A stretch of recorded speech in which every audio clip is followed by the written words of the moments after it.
I think in the community there had been a big vacuum. We hadn't seen a tournament for a little while, and it was really kind of if a big gap that we needed to fill. There were a lot of kids growing up that needed something, and that's how kind of this whole came about.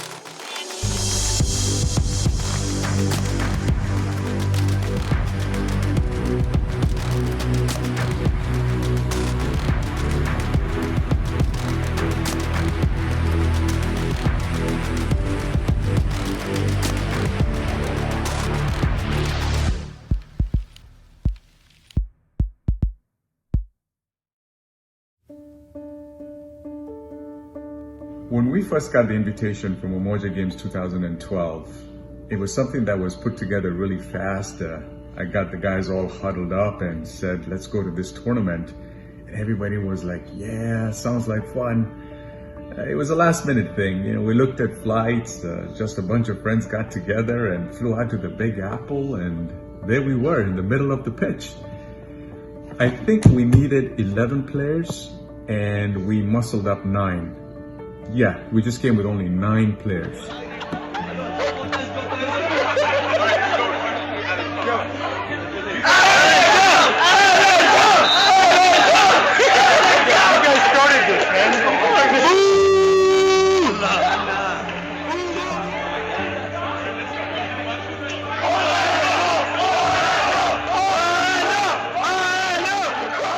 I mean, the first one was kind of the most simple one, if I want to call it. We just basically got together a few teams. We called friends and family that we played with over the years. We literally kind of had to muscle a few people like Orlando to show up. But you know, that's kind of how it came together. 8 teams, 100 participants, and a small gymnasium. That was it. Penalty number 3. If they make this shot, they're still in the game. Number 11, I believe. Oh, Sporting stepping to the plate. 17 rather. Remtullah in position. Sarfraz Hamir in goal. And here we go, and he saves it! New York is through to the finals. Sarfraz has saved the goal.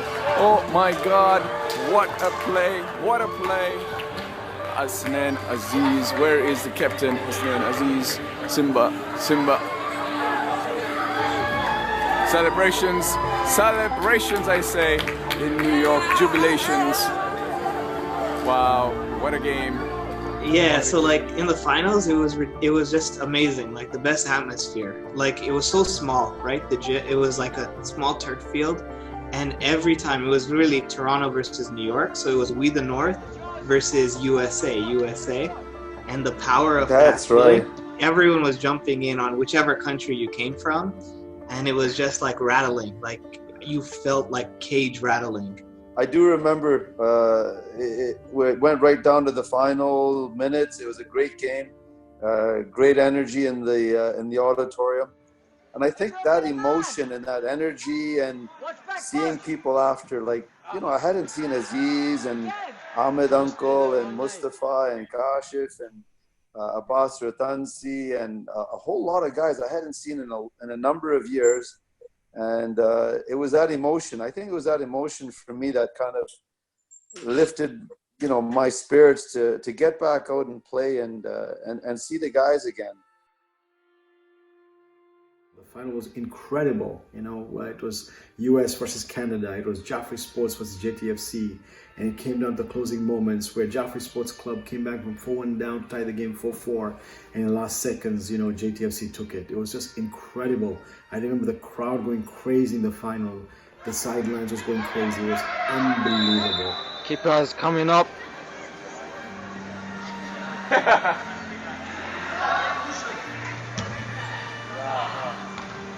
Oh! Toronto! Well played, kiddos. It ignited like this big ferocious appetite that, you know, we have to get better. We have to come and play again.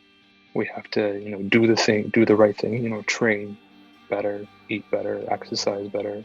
all these things that really ignited this this attitude that, okay, the next time will be better than the last time. I still remember the one moment in the award ceremony, and we had pretty much all their friends and family get together, and there was one time when we had wrapped up the award ceremony, and it was just that you could feel that energy in the crowd that they want this again. And I remember being on the microphone and saying, do you want to see this again? And as loud as you can, bang, I don't know what it was clapping your hands or whatever. And we said, do you want to see this again? And all 3 times, the whole crowd erupted. And that was kind of, if I want to go back to one point, that was the point that, I personally felt that we had to do it again. Despite the fact that we'd never hosted before, despite the fact that we had no experience, and no ground, nothing of that sort. We didn't even know or care. We just said, let's just not let this thing die. That was it.